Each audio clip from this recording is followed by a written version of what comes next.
I've never had a job in my life and I never intend to get a job. I always want to work for myself. I would say Noah Brierley was born as the content creator, or just before that, your passion was in music. I'm glad you remember that. Man, I'm feeling all right now. It's 2020. Grind my whole life where I cannot sit still and I've always got to be moving on and doing something new, something cool. From the moment I was born, I've just had something inside me that's just made me want to go for things and want to pursue this entrepreneurial thing. And for secondary school age, I was always trying a new side hustle. Like I just kept on trying and trying and trying. What's the most you've been paid from a brand? Oh gosh, this is an exclusive here. Whew. Okay, right. This is a Inkspired Mind exclusive. What motivates you to work hard? I think there are goals that I set in my mind, but it's not the Ferrari, it's not the mansion. For me, it's the... On today's episode of the Inspired Man podcast, I'm joined by Noah Brierley, a 17-year-old entrepreneur who is currently making more money per year than most of his college teachers. He started making TikTok videos about things school doesn't teach in 2020 and gained over 1 million followers within a year. But his path was not straightforward. He tried and failed at numerous side hustles before finding success. He's an example of what happens when you don't give up and quit. We dove more into how he built the mindset he has today. Where does he invest most of his money as a 17-year-old? How much money he has made from a single brand deal? And much more. So without further ado, I'm Jats, and this is the Inspired Man podcast.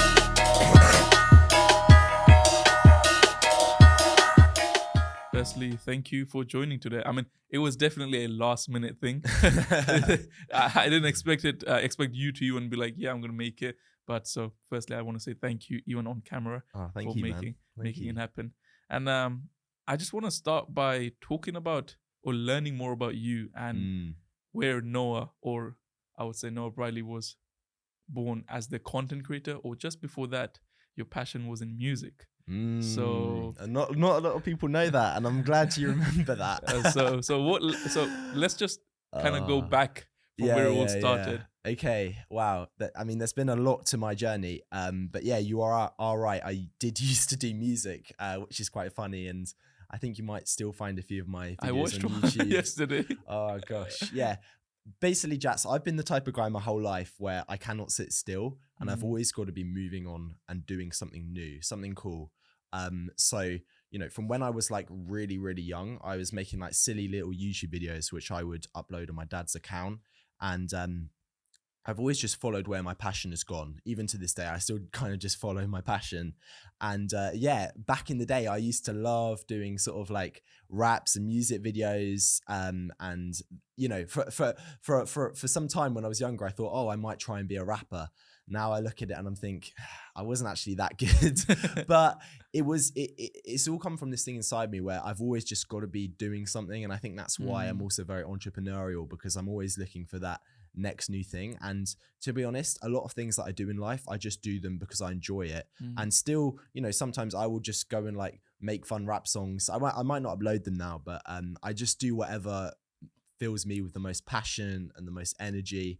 And yeah, I move where my interest goes. So that's kind of towards my rap side, which no one's really asked me about that before, which is cool. I think I learned more about that, not even just right now when I was doing research, but I think the first time we spoke or something, I think I went to a YouTube channel. Oh no, first podcast we done on The Hustlers. Do you remember? The Hustlers, yeah, back in the day. Yes. That was my first ever podcast interview. So wow. That was a big one.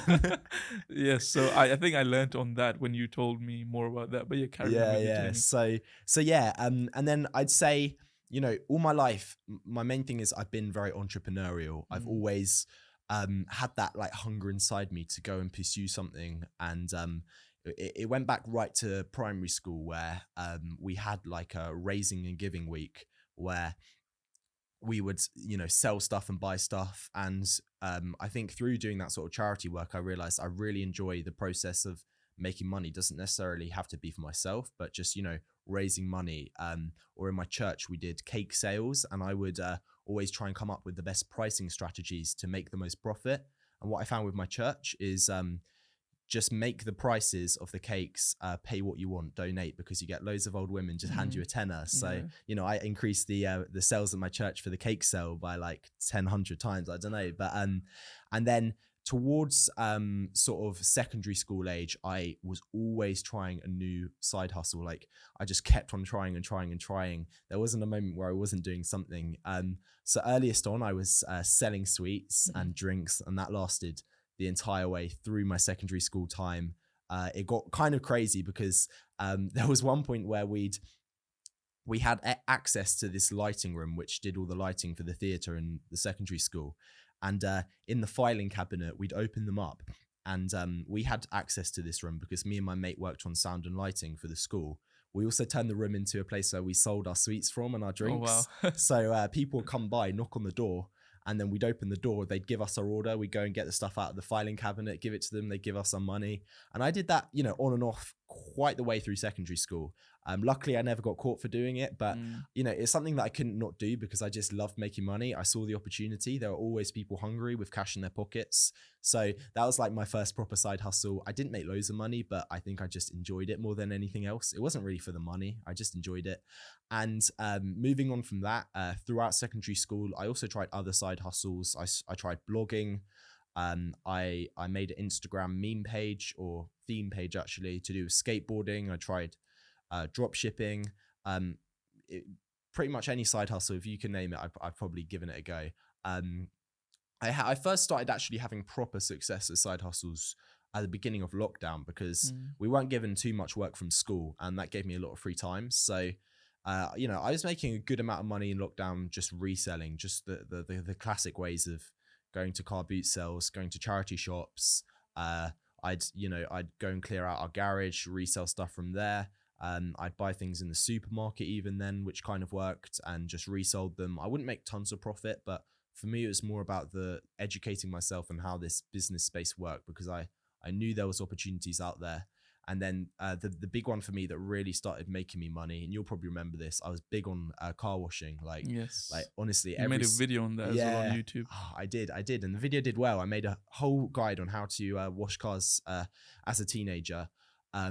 Because me, myself, I've never had a job in my life, and I never intend to get a job. I always want to work for myself. There are some people who, you know, they would rather go down that route of getting a job. For me, I would hate it. I hate having a boss. You can't even imagine. No, I can't. I don't even like in school where I have to meet deadlines and meet other people's expectations, because for me, I just want to judge myself against myself, not anybody else. So, yeah, that's why when, you know, I needed money as a kid, and I like my parents because they've never like just handed me money. They've never given me handouts. I've always had to go and work for it myself. So when I needed money, I just literally, this is what I did. I went to my sister because I was completely broke. This was kind of just before lockdown. And I said, I need some money to start buying car washing supplies. She gave me £20.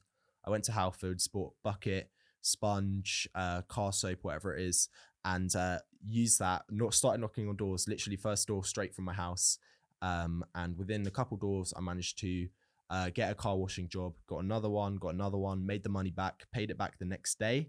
And then that was the start of my car washing business. How much did you charge per person? Per person? Oh gosh, it depended really. I came up with sort of pricing strategies that would work well. So I think, you know, I would charge like £15 for the inside and outside, but I would target the wealthy areas. And because, you know, the reason I did that and targeted the wealthy areas is because they give you a £5 tip on top of that. So, you know, I'd make about £20 a car sometimes, if not £15 for the inside and outside.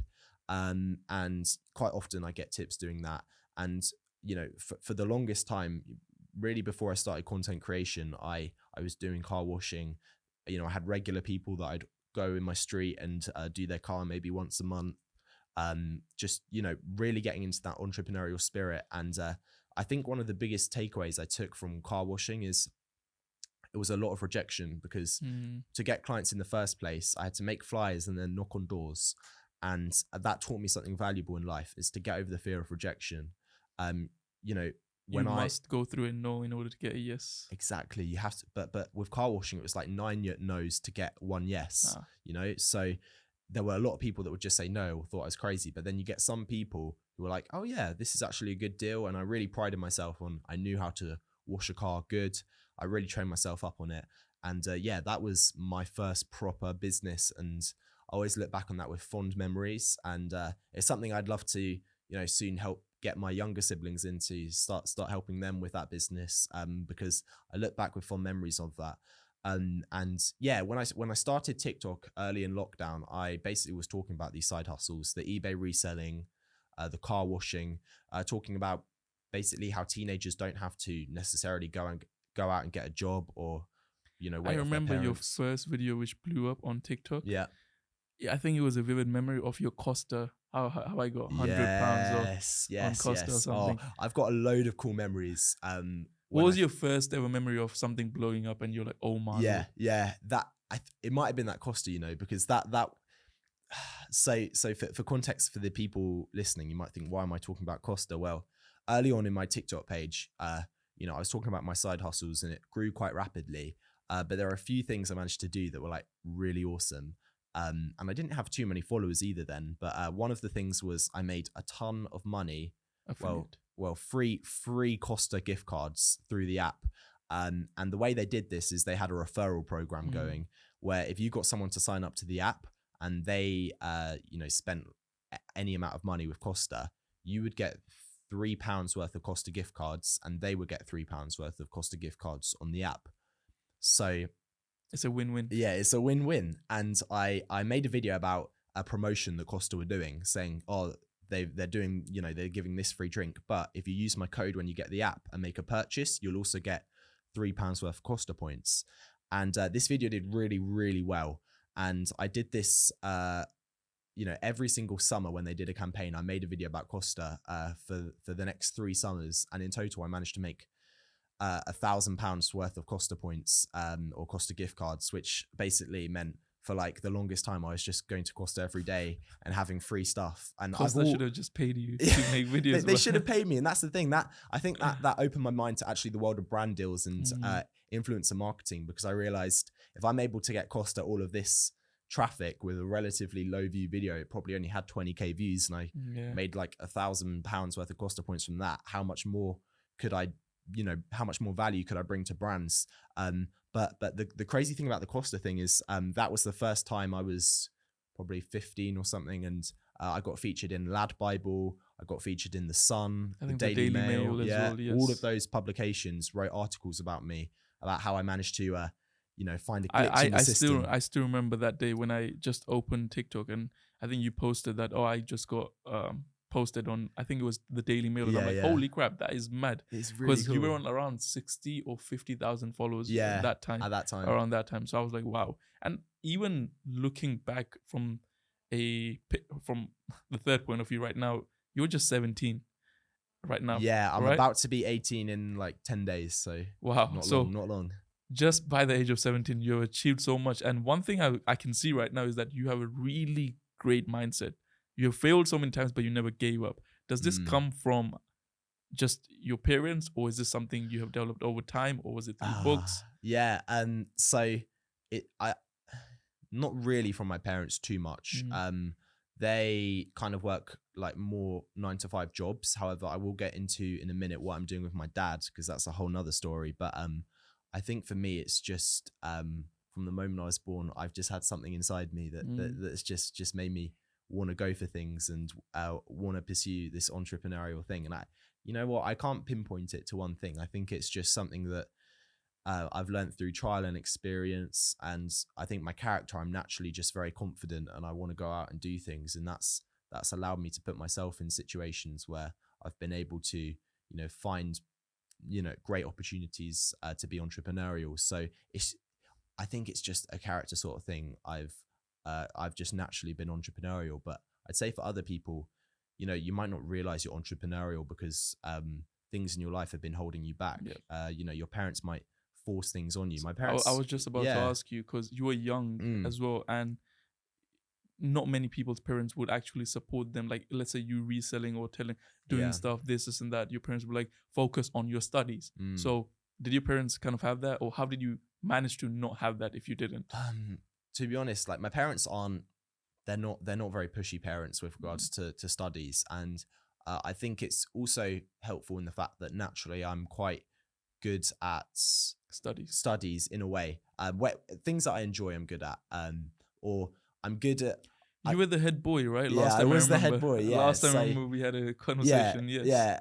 But I've got to admit, the only reason I became head boy is because I was the only one who applied, right? So I don't know if I told you it then, but I think with studying and stuff, I've always been good at knowing how to exploit the exam system, and really, what school teaches us, especially in secondary school, is just how to pass an exam. So I focus my strategy on how can I actually get the highest number of marks in the exam, not how can I be great at, I don't know, maths or science. How can I get the highest marks on the exam, which is another way of doing it. So for me, I was always okay with my studies, and I'm doing okay as well. I'm in college right now.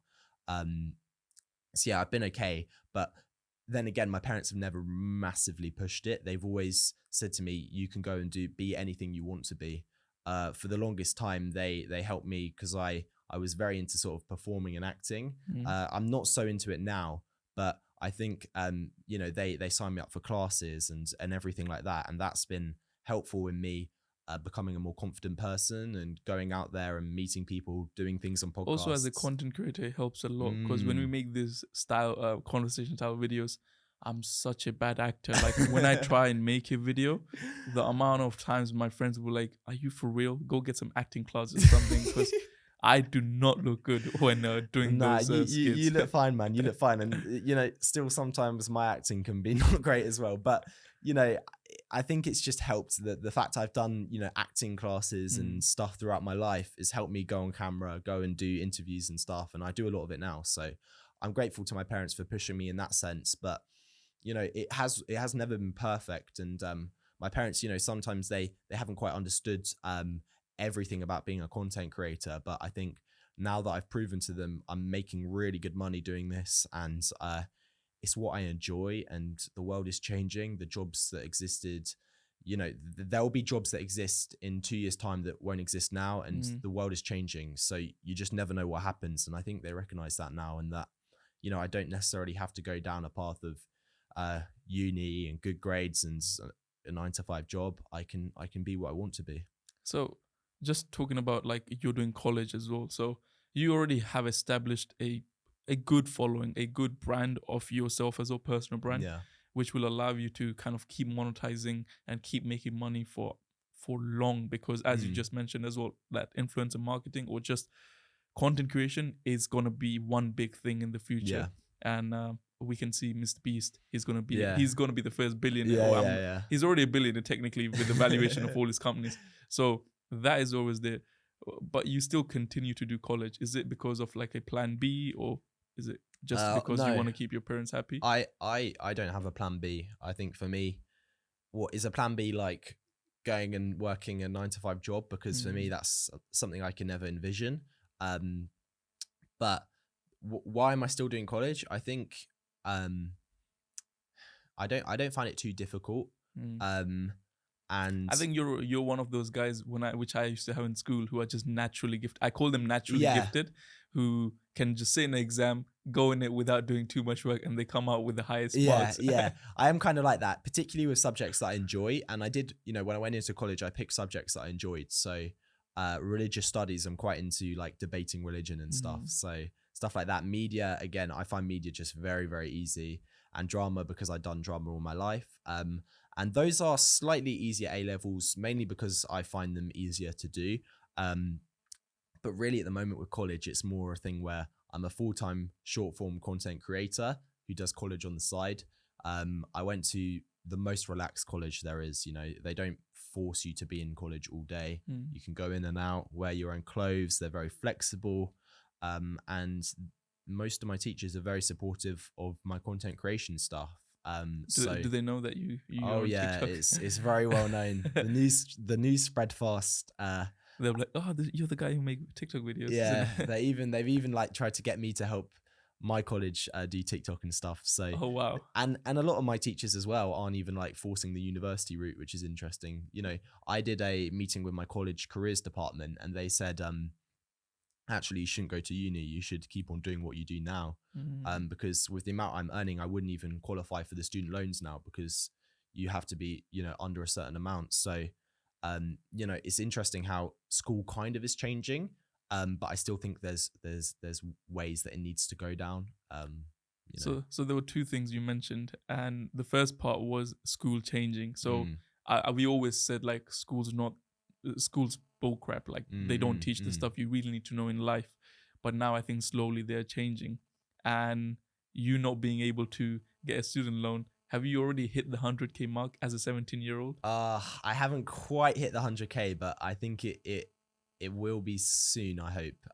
Because at the way things are going, I mean, it's an interesting world, but I'm extremely close, and I think the thing with college as well is they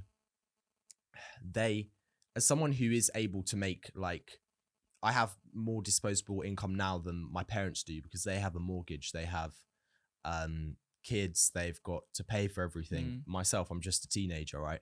And to be honest, I don't say this to flex. I say this to just be realistic in the world of opportunities for students. I earn probably more than a lot of my teachers. All right.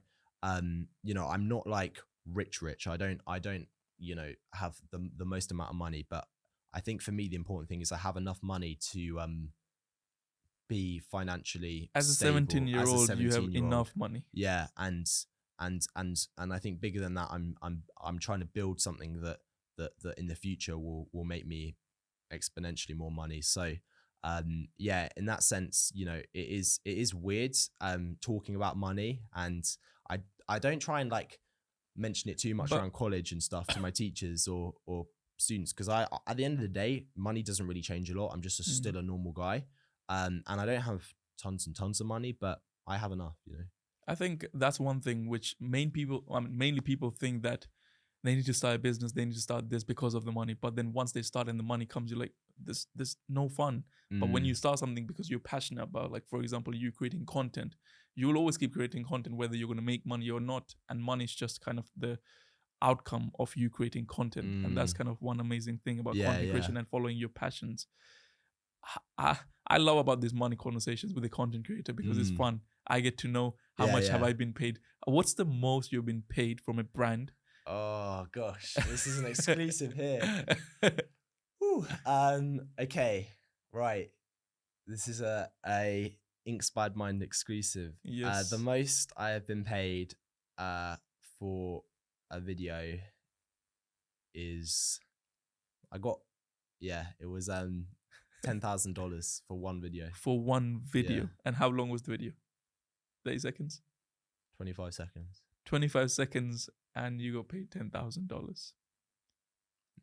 Insane. Yeah, and that's the thing. I mean, the thing to remember with those, like, people think, oh, I make that from one video, then surely every video I make that. No. See, it's never never that simple. And one thing as a entrepreneur, not even a content creator, is that your money is never consistent. No, and it so really is not. One month you might have 10,000, but next month you might have 2,000. So and then the month after that, it could be minus 5,000 because you're buying stuff as well. Exactly, like you're reinvesting. So and that's why it balances out. Yeah, and it's important for you to kind of make sure you have enough. And that's one thing most people don't understand. Like when they see me, like, oh, Chad, you make so much money. I'm like, yes, but I pay over £10,000 a month just to my freaking staff as well. So you have to remember all of that. And that's the thing. Like I as well, I outsource a lot now. I have an editor, which is majorly just, it's a game changer. Hours. Yeah. But I always look at like, what is the profit I'm making? When I look at my actual revenue, it's really high. It's really, really high. But again, I'm buying stuff all the time, reinvesting into my business. I think as a 17-year-old, I was going to ask about the question of what are you doing with the money? Are you saving up? Are you investing? What I done as a 17-year-old, I was actually around 19 when I first got started with content creation. I think I've spent at least 50% or 60% of everything I made till date, or even 80%. Everything into all this equipment, this and that. So when people ask me like, oh, what's your portfolio in stocks? What's your portfolio in crypto? I'm like, it's not much because most of my portfolio is here. This all equipment I'm buying and doing is where all my money is. So what are you doing with your money? You saving up? So I have a little bit away. The way I look at it is I have my amount for tax, but then I save like very cautiously.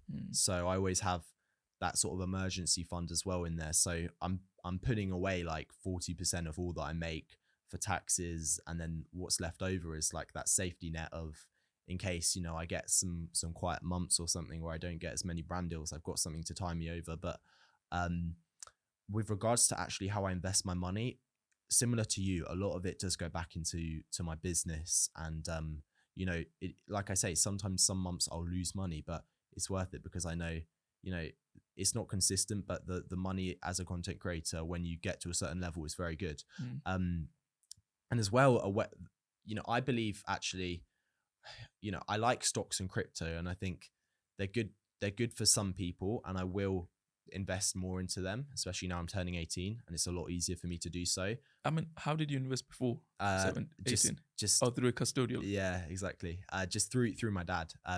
But explain the guys if they're under 18. Yeah, so if you're under 18, you can go into the investing game through sort of linking in with your parents. It's like a custodial account, and you can buy stocks and shares through them. But the way I actually managed to get so many stocks and shares was through affiliate programs. You know, I think like free trade and stuff. Literally, I think if you're a teenager, that's one of the best ways you can make money in anything. Like Costa, free money, stocks and crypto, free money, affiliate income. Yeah, so it's no risk, no reward. You know, it's literally one of the best. But yeah, continue. So with regards to that, I do have some in stocks that are like I've just left and kept. Some in crypto, which I've just left and kept from referrals and stuff. That's kind of a good way to invest, but it really only applies to content creators. But then regardless of that, really most of my money goes back into myself, because I believe I am my best investment. Investing in yourself. So a lot of the things that I do invest in, maybe a couple $100 a month that I'm investing into, are things that fail, because those are the things that I learn the most from. So, you know, at the moment I'm trying out like how to run TikTok ads, and, you know, how to work with other influencers or do things that I'm not so sure on. And that's why I have the little bit of money that I can just go out and test things, because I know trial and error is the best way to learn. And so I'm really using my money to just try new things with what I do, my content creation business. And I think that is a really fun route to go down, because if I'm honest, if I try and pick stocks, I'll probably lose money.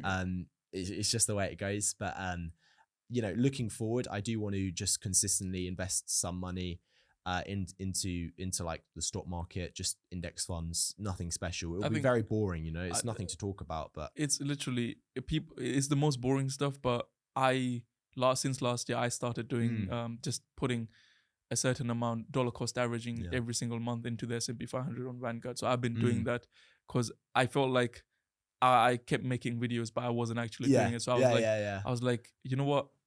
Instead of reinvesting everything, I might as well put this on the side as well. Because as my age is increasing, it's going to be difficult for me to reach that million mark. So the younger you are, the better it is. Exactly. As well. And there is something special in that. Like the earlier you start investing, the compound effect. Yeah, the compound interest, which is really cool. And you can't deny, like, if you just put a little bit in every single month, you're going to end up quite rich. Which is very interesting. So yeah, that's one route I will go down. But then the way I also look at it is, I know myself, I can beat the S&P 500. I think that easily, because you know, getting over 10% interest return is definitely easy. And when you think about inflation as well, it's like you've got to invest in some sort of skill set that can outbeat inflation, because even if you're just keeping your money at the same level, it's still like it's nothing special to talk about. And here's an interesting thing for you. My parents have been, since I was 1, paying £25 a month into a trust fund, right? Which I'm going to get when I'm 18. So in a few days. And if you look at the total amount, if they just saved the money and put it in a bank account, they'd have more money now than if they had have invested it. They actually lost money on the investment. Oh, wow. Which was given to them by some financial advisor. Which goes to show, like, investing for a lot of people is like they have negative views on it, because you know, my parents have been saving that money all my life and it's gone down in value. I'm gonna get it now and you know, reinvest. Don't worry, that you're gonna double that. Double it like within a year, or it'll be something else. But so it's like for a lot of people, they think investment's very difficult, and I think there's not a lot of education when it comes to investment. They don't know what index funds are. They just think get a financial advisor, go down that route. But they're confident in me now that I'm going to be their retirement plan, you know? Yeah, definitely. And I think, just like you said, people have a very negative mindset when it comes to investing. And I think the main reason being is not because only there are people giving bad advice, and there is no one should ever take advice from content creators, even from me. Don't. Always go for someone who's actually investing. So go look at their story. If they're a content creator making videos, or if they're a person like a financial advisor, ask them like what's their plan and how much have they invested. Because if you can't see their results, then they're just and on top of that, like investing in finance isn't a one size fits all thing. I don't think. I think really what I prefer doing, instead of giving specific advice, is just show options out there. Let people make up their mind. Let people debate. Let people talk about what's right, what isn't right. Should I get a credit card? Should I not? Because some people will just be irresponsible with the credit card. Some people will just make stupid investments. So that's very true. And it doesn't fit everyone. And even when we go back to investing, I think if you're a complete beginner, in my opinion, there are many people who comment, I can't be asked to wait 40 years to make £1 million in my bank account. But it's better to make that than not to make that. So I think the easiest way to become an investor is not try and time the market, but instead just dollar cost average a certain amount into a index fund or a certain company you think is going to do really well in the future. I agree with that, but I think the biggest thing that not a lot of people realize, especially teenagers, they come and ask me all the time, what should I be investing into? Because they think of investment as getting rich in a short amount of time, which literally is the opposite of what investing is. And I say, if you're going to invest into yourself. Go down to Halfords like I did, buy a bucket and a sponge, go out and start washing people's cars, because that £10 that you've invested will soon become £100 a lot quicker than it will with the S&P 500 or something like that. It's just simple logic. If you invest into something very tangible, something that you can go out and make money with, you're going to get a quick return. And I recommend that for anyone. And there's so many side hustles that you can do now. It's really crazy. Like, the world we live in is so different from when our parents grew up. The online world has so many opportunities. It's so cool. Many, yes. When my parents were my age, they can never make short videos online and make a full-time living from that and not need to go to university. Like, it was just unheard of. Do you know what I mean? It's crazy, because most people were like, but there aren't ways to make money online. The only problem I see in young teenagers, including I used to do, is that I jump on one side hustle to another so quick. And that is the problem. When you don't focus your attention into one, it's difficult to do that. But when you don't focus your attention into one, you will not see any results. And I think we're an example that, yes, we had to go through many failures in order for us to find something where we found success.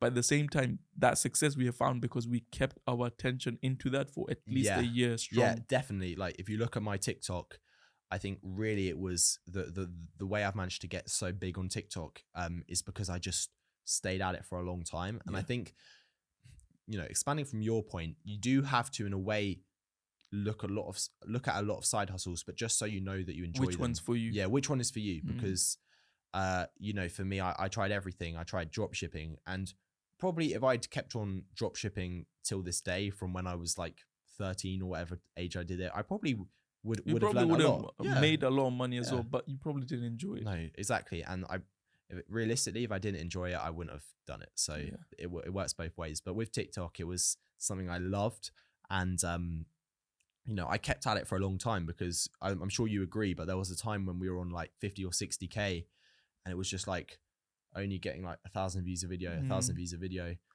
And it was just the longest time where we just had to keep on going through that period. It was that, I still remember, it was like a 6 month of just stuck at 60,000, and we saw no growth, no growth whatsoever.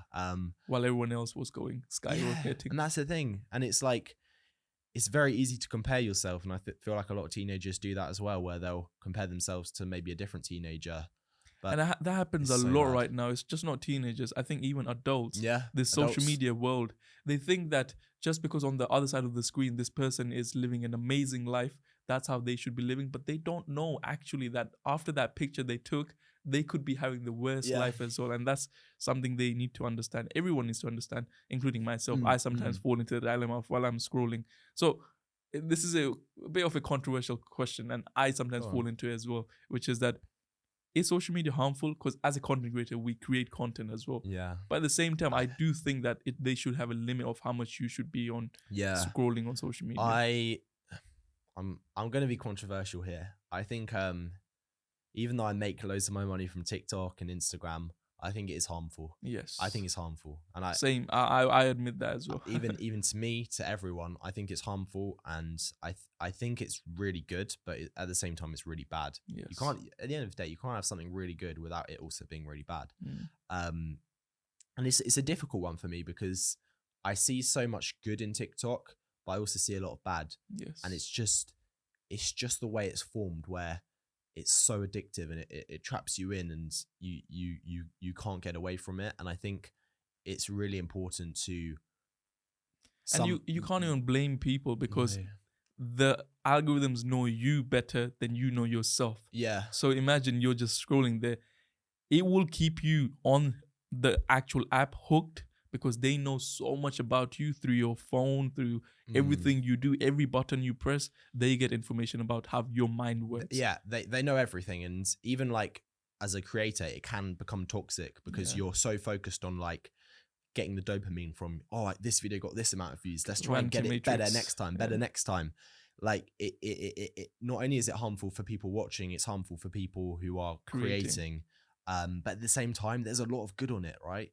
Look at like what Simon Squibb is doing with his purposeful projects. You're able to reach so many, and I feel like we're spreading more positive messages, and people are going to be going on social media anyway. People are always going to be doing things that aren't the best for them or distract them from their time. But if we can put a little bit of inspiration, positivity, and education within the giant craziness of the For You page, then that's something good. That's the way I think we're bringing the good part to social media. Yeah, exactly. And I think there's, particularly with YouTube, there's a lot of really good stuff on there, right? Yeah. I think YouTube is in a way better than TikTok, because have you seen Behez's latest video on his second channel called Be Treasy? I don't know if you see. I follow it, but I don't know which one was it. So he recently made a video about why I quit social media, and I haven't seen that one, but I will watch it. It was a great video because it was 10 minutes and it was just him talking straight to the camera, and he was just talking about like, when you're on TikTok or when you're on Instagram and you're scrolling on your phone, you don't even remember the last 10 reels you watched, because if you try and remember it, you will probably like, what was the 10th reel? What was the 11th one? You will not remember anything. So you just spend 1 hour scrolling and you don't know anything. Whereas on YouTube, it's completely different. Everything I have learned as well is from YouTube. You watch a 10-minute video, it will stay in your mind. If you watch a troubleshooting video of how to get my internet working, that will stay with you forever.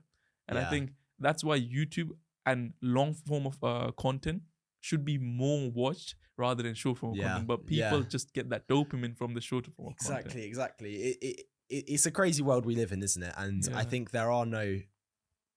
with a lot of things in life, there's no particular answer to it. It's different for everyone. I think it was the way you put it was really great. Like, it's bad, but good can't be there without having the bad. It's just the way you use it. Exactly. And I think what we are doing is just bringing the good onto the platform as well. Yeah, and I think as well the good that can come from TikTok, and even though it has a crazy algorithm, is it's allowed people who never thought they could be content creators to quickly become content creators, support and provide for their family.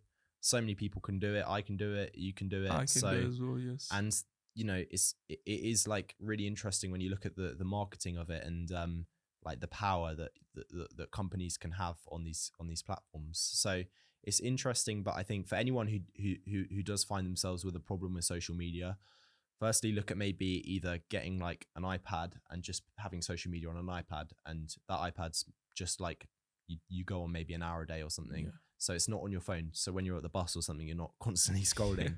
Or you know, use the I think the time that just time blocking yourself to use a certain amount every single day would be, I think, the best way. And I do find it tricky sometimes, because the problem I find is I get so many of my ideas just through watching other TikTokers and seeing like what are people talking about. So I do feel like I have to be on there, but then I also, you know, I might just keep on scrolling for like hours and hours. So I have to tell myself, actually, you need to just spend a small amount of time looking. and don't spend and waste your time, because there'll be times you're just scrolling. You're like, I'm not even watching the videos at this point. I'm just like, just in a minus. I'm just a zombie at this point. You Yes, know? 100%. Yeah. And I think that's what happens with me as well. Mm. But moving away from this, and one thing I realized about you is since the start, I used to be consistent just like you. And then my consistency dropped a bit. But you have been consistent. I think there were a few phases where I think when school exams or your GCSE exams were there and you couldn't do it.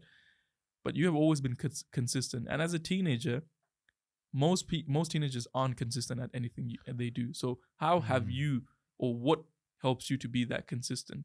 To be consistent, yeah. I mean, look, even I will say, I when I look through how consistent I've been pretty good. It's not every day that I've been able to upload, but it has been all right. How have I been able to keep so consistent? I think recently it's been the outsourcing and getting an editor in and stuff like that. Batch recording as well is a great way. I think the way motivation works for me is definitely is you have to just give time to yourself and spend time with your family and your friends. It's not what a lot of people will tell you, but again, I think in everything in life, there's no one answer that fits all people, right? But for me, if I don't get that quality time of just relaxing, spending time with my girlfriend, chilling with my family, then I will just feel so burnt out. And I think burnout is the reason that people stop. So if you can maintain a healthy consistency of forcing yourself to do things that are relaxing, that is a good way to be more consistent, because it's better to upload every other day than upload every day for like 3 weeks and then take months off, which is very doable because people will do it. They'll just get so burnt out. So I think it's about riding in a way those waves of productivity. You might just wake up one morning and feel really inspired. Don't let that hold you back. Just go in and write a bunch of videos. That's what I do. If I feel super, super inspired one morning, I'll go in and write a bunch of videos and do a bunch of filming. But I think that inspiration comes from when you're relaxed, because when you're relaxed, the best ideas hit you. When you're in a stressed mindset, I tend to not write as good videos because I'm trying to force them out of myself. But when I'm just going on a walk or talking with some friends, that's when the best video ideas hit me. So not a lot of people will tell you that. And these are some very, very wise words for a 17-year-old. Because I'm telling you, this is something I learned in my 21, 22-year-old time, because I'm a very workaholic person. It's just so easy to be though, isn't it? It's so easy. And you know how in the start of the podcast, you said that you always have to be doing something. If you're not, you feel like your life isn't moving, you're not progressing. And for me, if I take one day off, like a Sunday, my brain will be against me so much, telling me do something, do something, do something. But the importance of intentional breaks, spending quality time with your family, super important. And I think I think that is the key to longevity in whatever you do as well. And I have the same thing. There'll be, if I come home from college and I'm so tired and I don't end up doing anything, I will be very hard on myself. But then you just have to look at, in the grand scheme of things, you just gotta take a step back and realize it's okay if you don't want to do something for like one evening, because as long as you are overall consistent and you do put in enough effort in the times where you do have productivity and you do feel energized, then that's okay. But it's okay to take a break. Like it's not what a lot of hustle people will tell you. You got to work 24/7. I think the new hustle culture is, I think that's why I'm trying to take this more direction, that the old hustle culture is 24 hours, grind. But I think that's not the way, because you can do that for a short amount of time, not a long amount of time. So now it's more about how can you make sure you don't burn out, because this year I had less burnouts than last year. Last year was like every 3-4 weeks I would have a burnout. Every 3-4 weeks I would have a burnout. Why is that though? What would you put it down to? Same thing. Yes. Rest. I would not rest myself Sunday, Monday, Tuesday, from every single day, every single hour, from 9 o'clock in the morning till like 12 o'clock at night. I'm just constantly trying to do something. My brain is not resting. The moment it is resting, I would have those guilt feeling that, why are you spending your time doing this and not working? Like, you could be doing so much better right now. You can grow yourself so much. So I think that led me to be so hard on myself. But eventually I learned from that, when you look from the grand scheme, I'm just 23 years old. Yeah. I still have long way to go. Exactly. So even if I skip one day, I can still cover up the next day. So that's the reason. Now, you have tried many businesses. So as a teenager, what would be the best business to start from a teenager? That's an interesting question, Jats, because it's like I know it is why different you for said. everyone. I know It why is you're saying different for interesting. everyone. Yes. What are we looking at here? Are we looking like fast amount of money in a short amount of time? Yes. Yeah. Okay. So one for that, and then one for long term. Okay. Fast amount of money in a short amount of time. I've mentioned the car washing, but let me just give you a few more examples, because I'd say any physical business where you're going out and doing something for someone else, that could be, I don't know, pet sitting or walking pets, or washing windows, or cutting the grass. You could package all of this together. There are even people now who will buy cars on like Facebook Marketplace. They'll go out and find like a really good deal on a car, and all they do is clean up the car, make it look nice, take better photos, and they make a couple £100 profit on that. So find something very simple like reselling, like car washing, any sort of easy physical business. Well, not easy, but something that you can put a lot of work into. Jet washing is really fun. Something that you find fun as well is awesome. I used to do a bit of jet washing and I loved it because it's very satisfying.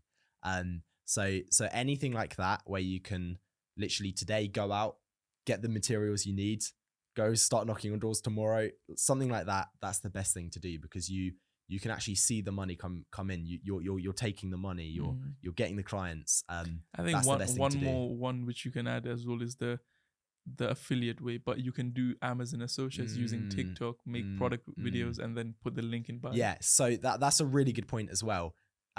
If you are looking at a more digital route because you don't have so many people around you which are willing to pay the money, yeah, affiliate is a really good way to go as well.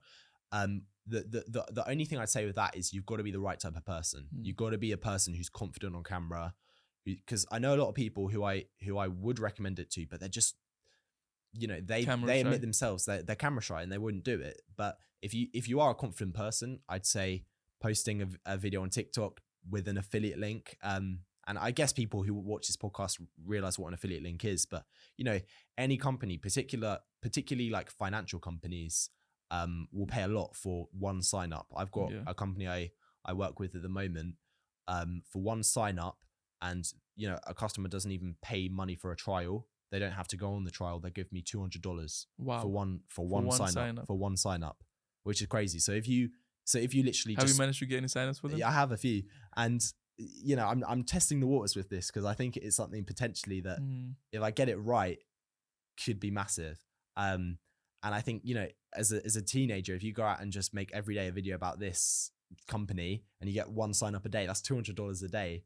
And that's like more than what a nurse makes working 12 hours or something stupid. Probably not 12 hours, but and all day. Not even that. If you get one blow up viral video, and let's say that keeps paying you, so like a good one YouTube video, then every time someone's watching it, every day you wake up and you have one sign up, you're scrolling 2 signups, 3 signups. So it's but the thing is with social media, I feel like you can start making money, but you have to really spend time getting to know how to make a good video, and that's not something that you can do instantly. You need to have the trial and error. So that's why I didn't necessarily include it on the list of go make money straight away. If you've got the pre-built skill of being good on camera, go for it. You've got it. But I'd say universally, pretty much any teenager can just go out, buy stuff at a store, go to someone's house, knock on the door, and start cutting their grass or washing their windows. It's easy. That's very true. And I think that's one of the best ways as a teenager it could be. And what about in the long run? What do you say? I mean, again, it depends on your skill set, your personal preferences. I'd say look at the new opportunities of the world and see what's going on. How could you best solve somebody's problem, and just put your all into it. So I think particularly today, like marketing is a really good thing to go into. Younger people understand social media. They understand, they have short attention spans, which is good because, if you're making an advert for a company, you'll know that they don't want to watch some really long, boring explanation, and you can sell that to a business. So I think anything to do with marketing, and if you're a creative person, give it a try. Definitely. And I think what I see is that there is a lot of new marketing and more marketing needed. And especially in this digital world, there is that industry is growing a lot. So I think that's a really good choice which you gave. And there's a lot of ways that you can go. I think what's really cool is the guy who edits for me, Pratham. I really like this guy, but he's in India, and he's in, I might get this wrong, but Mumbai, I think. And he has like quite a few clients like me who are business related. What he did is he taught himself a skill, video editing, reached out to a very specific niche, which is finance content creators on TikTok and YouTube Shorts, and offered to edit for them. And this guy, like, he honestly, for India, he's making a lot of money. He probably might even make more money than me now because he's got so many clients and he's doing such a good job. He's really, really good at it. So I'd say for him, it's genius. Like, all you need to do is learn a skill and find a hungry client base, because he could have gone on to Fiverr and put his skill on there, which is what most people do. But it was different. You're not going to get as much attention. But now, if you're a young person and you want to get business, you've got to go out and reach out to people. He DM'd me. That's how I found out about him. So I think if you do have a business, whether that's marketing or anything else, and you want to get clients, don't wait for the clients to come to you. Go and get the clients. I think Simon Squibb said on here, you've got to reach out 5 times before you know they're definitely not gonna work with you. And just keep on reaching out to people, local businesses. And on top of that, I think another side hustle, which I really like at the moment, which I've seen some people do, if you're good at videography and doing videos, that's a great industry to get into, especially real estate.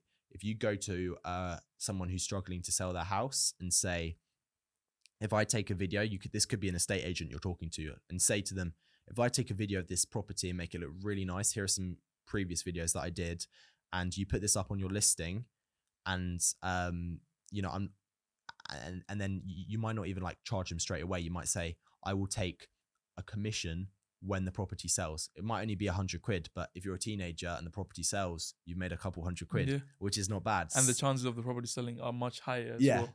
And you'll build your network as well. So that real estate agent might refer you on to a different company. That company might hire you for every house now, and they'll pay you a retainer. So you've just got to put your foot in the door, try things, work for people for free sometimes. I mean, if you're a video editor, offer to edit someone's video for free and then go from there. There's a lot of cool ways that you can get into marketing. And I think a lot of people leave that out. They'll say, this is a really cool side hustle, but not a lot of people talk about, actually, how can you get the clients? How can you start be different making money? From the rest as well? Be different, Yes. Don't do what everyone else is doing. Put your own spin on it. Yes, and I think that's the most important part, because when you can do that, you will definitely see success. And I think there's been many, many side hustles and gems which you just mentioned. And now I want to move on to the 7 Inspired Mind questions. I call them 7 deep Inspired Mind questions. But they're just normal questions. So the first question I want to ask is, what was the best piece of advice you have ever received? Oh, the best piece of advice. I think I've said it before, but whatever you want to make time for, you will make time for. Yes. You got it. So yes. So if you want to make time for your relationship, you will make time for it. If you how do you balance that? Because as you said, you have a girlfriend as well. So how do you balance time making content, college, family, girlfriend, everything? It's like how anyone balances things. You just cut things out, like people are always doing something, right? In the day, they might be watching Netflix, they might be scrolling on TikTok. The way I think about it, you've got this certain amount of time in the day, maybe 15 hours you're awake. If you're not intentionally doing something in a specific hour, you're just going to mindlessly fill it up with something else, like scrolling, like we talked about earlier. And that's where my mindset of, if you want to make time for this, it will just happen. So particularly with my girlfriend, we'll have set days of the week that we, after college, will do something, and I also feel it's just a place of passion. When you're passionate about something, you'll just go out of your way and find ways to make it work. You will make it work. It's like my TikTok, I will make it work. And whether that be outsourcing, so I have more free time. I mean, now I don't do my editing. It's freed up my hours so much, particularly because I've had like mocks and stuff recently with college. So it has been a busy period.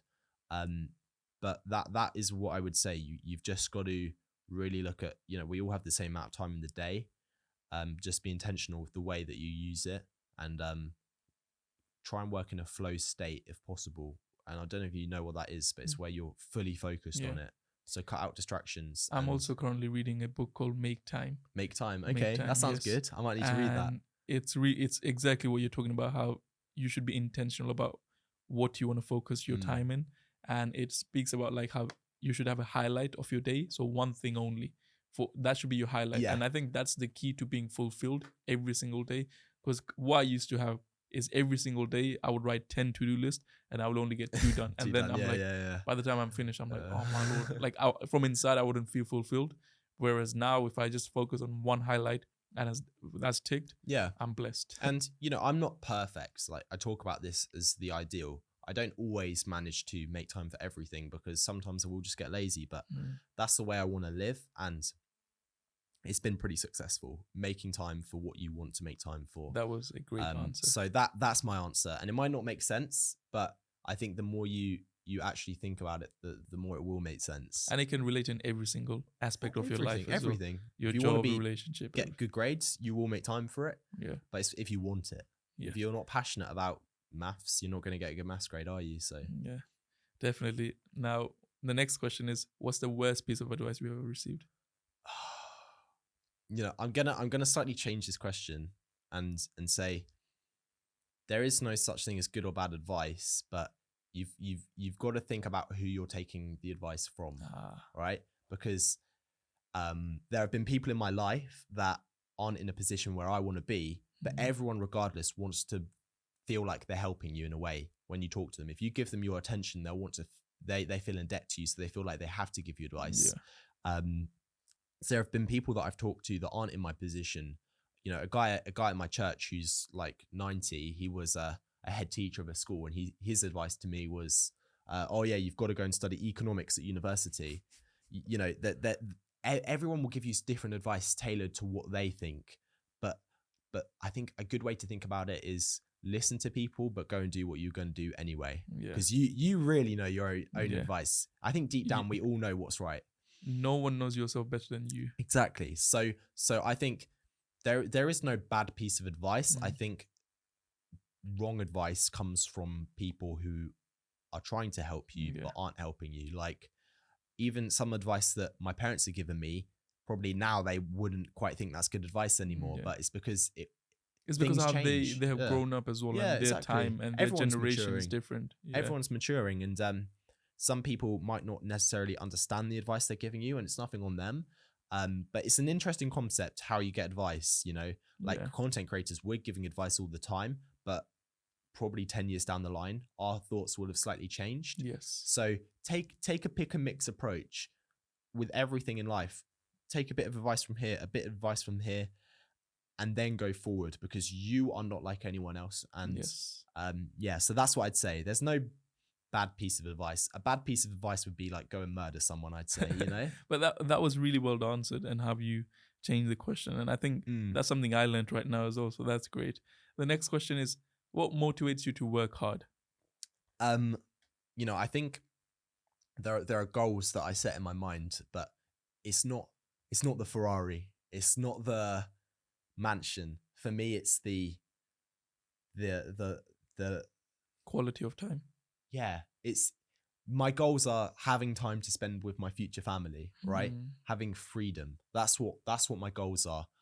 And as well, I just enjoy the process, right? And it's a weird thing. People say it again and again, but I really love creating content, doing interviews, doing stuff like this. So it doesn't really feel like work. But I think you've got to, first of all, find something that you love to do, and you can do it every day, regardless of whether you get paid for it or not. And then you've got to look at the future and try and create a dream life, not a dream life with a car and, all of those sort of material wealth, but how can you become happy and then go in that direction? And I think money is great in the sense that it can provide freedom and opportunity. And, you know, if I didn't have money, I wouldn't be able to, like, probably next year I'll go and visit quite a few countries. I wouldn't have been able to do that without money. So it's important. But I think the motivation for me is just being able to do what I want to do when I want to do it. If I want to go and see my kids in the future and spend the day with them, I can do that because I'll have ultimate freedom. Yeah, the ultimate freedoms. That's what motivates me. And I think really deep down the line, you know, going back to how I said at the beginning, I just want to explore my passions, and there'll be more and more passions that I will explore. Will we ever see Noah music? The thing is, you probably will though, because there will always be something that I'm doing, and I think you might see some more music from me. You might see everything. And I think that embraces your personality, because you know, when I first started watching you, you were like that teenager who was trying out different stuff. Yeah. And then the same thing happened with me. When we were making those videos back in the days when we had like 60,000 followers, we were able to embrace ourselves more. Now because we start thinking, oh, we have this many people, this and that, sometimes we're not able to be ourselves, and that kind of loses our personality. So I think, that's something you should definitely give it a try in as well. Yeah, thank you, man. I appreciate that. No worries at all. Interesting thought. Yeah. And I love the answer to that, of how the ultimate goal for you is to have that freedom, because eventually that will bring more fulfillment. But the next question is, what is your definition of success? What's my definition of success? I think anyone can be successful, and I think it doesn't matter where you come from or how much money you have. I think it's just being happy and enjoying life, and it's, you know,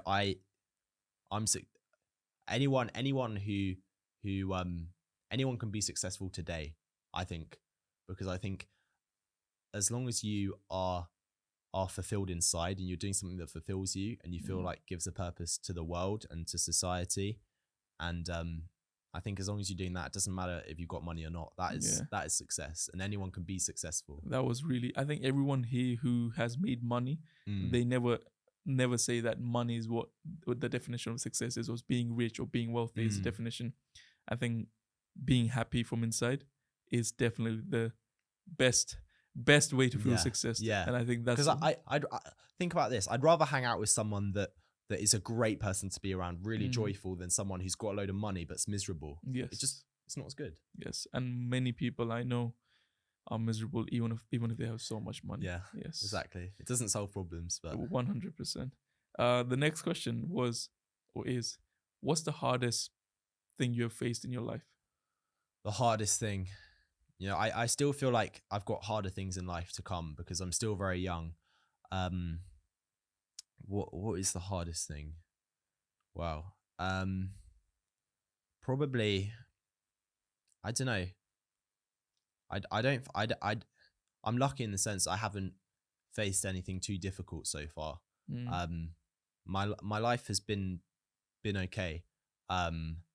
So I mean, to be honest, I'd say there will be hardship in my life, but probably when I lose people. But yes, that definitely is. I've been lucky that I haven't had anything too hard. Yeah, probably. I mean, if we're just looking at like not too hard, like losing someone, maybe the period where my TikTok wasn't really going anywhere. That was. I think that's a fair point, because when that is kind of either breaks you or makes you moment as well. Because if you gave up during that moment, because people think 6 months is nothing, but it's a lot when you are putting in the work every single day and you're seeing no progress. So I think that also made you to who you are today. And for a teenager to go through that and then overcome that and see that success, and just the age of 17, you have 2 million followers across all your social media platforms.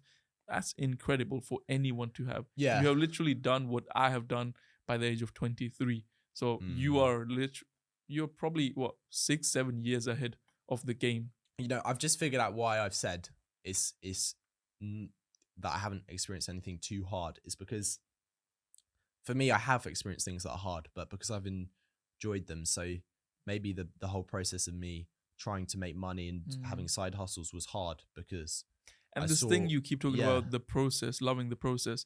There's an amazing quote that the person who loves walking will walk longer than the person who loves running, because they will eventually get tired. But the person who loves, I think I changed it, but it's about something, the destination. So if you enjoy the process, you will enjoy reaching the destination a lot more. Exactly. Well. And I think because I enjoy the process, I have faced things that are hard, but I don't look at them as hard. I look at them as stepping stones in order to get there. But I think true like hard, like things that I found hard are yet to come in life. It's like losing people or facing tragedy, because there are people around the world who like face really, really hard things every day. So in a way, I'm just grateful that I'm able to live in, such a great place, in a great, people say our country isn't great. I think it's great because I think I've had opportunities, and I think there's a lot more opportunities here than there is, somewhere else in the world. So as you mentioned nothing's previously, perfect. Yeah. Nothing good can come without bad. Yeah, exactly. You have to have a bit of good to have a bit of bad. Yes. It's what I the believe, balance, man. yin and yang. Yeah, exactly. The next question is an interesting one because it's related to this. It's, what's the biggest regret of your life? The biggest regret of my life. Wow. I don't want to be annoying and say I don't have regrets. The thing is, so most people think that, well, I personally believe that I don't have any regrets because everything happened has led me here. Yeah. So I agree with that. I think everything that's happened has happened for a specific reason. I'm religious, I'm Christian, and I believe that everything is kind of part of a journey, right? And that we are who we are because of what's happened in the past. Yes. And no, I don't believe anyone's perfect, and I think everyone has regrets inside of them, but I believe that we have a new future, and for me that's through like God and Jesus and stuff like that. For someone else it might be different. It might just be the fact that they're able to have a new day and breathe a new breath and stuff like that. So I see regrets as like stepping stones and you must go through them. Yeah, we must go through them. Yes.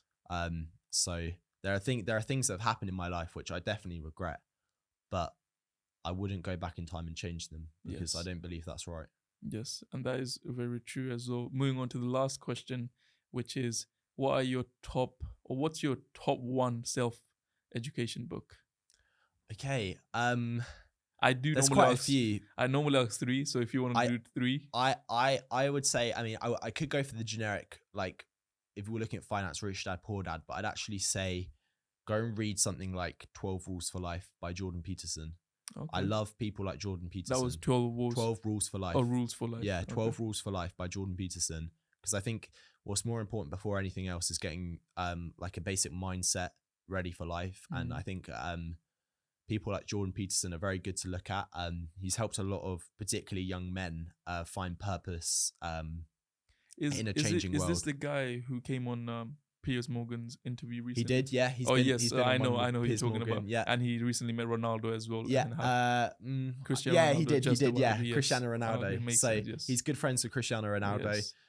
He's a very wise man. Yeah, I'd say anything that Jordan Peterson has written is very, very worth looking at. He's one of the great thinkers who is alive now. I think it's weird. You look back and you see a load of thinkers that have gone, but I think Jordan Peterson is one that will change the rest of history forevermore. Yes. So, that's one. I also think as a person myself, I think the Bible has a lot of good morals and stories, and a lot of what today's culture is based around lessons in the Bible, particularly 12 Rules for Life by Jordan Peterson. So even if you're not religious, there are really good things you can take from the Bible, particularly like some people see Jesus as just a great moral guide. Even if you're not religious, I believe he was actually who he said he was, but I think that the Bible has a lot of good morals that you can take from that. So I'd say those two are good ones to look at, particularly. So that's what I'd start with. But if you're looking for more financial things, I think Rich Dad, Poor Dad is just a great one to read and really understand how money works. That kind of, I think once you read that, it sets off a light bulb and it just allows you to really go for it. It just opens your mind into aspects that has never been open in your mind. So that was definitely amazing answers by you. yourself. And I want to add one more Go question to this before we end the podcast, is that you're just, because you're 17 and you haven't experienced that much of your life yet. So what is it that you're going to continue doing? Is it just content? What's the end goal? What is it? Yeah. It's interesting. I still don't quite know the answer, you know? Like, I think... I was expecting that as an answer because, as you said, people's views, passions sometimes can change. So yeah. Your job in 5 years or a year will be probably very different to today. Exactly. So will mine. Things change all the time. I'd always like to imagine it's something to do with content creation because it's what I love, helping other people, whatever form that takes. And, you know, I've got ideas in my mind and things that I'm working on at the moment.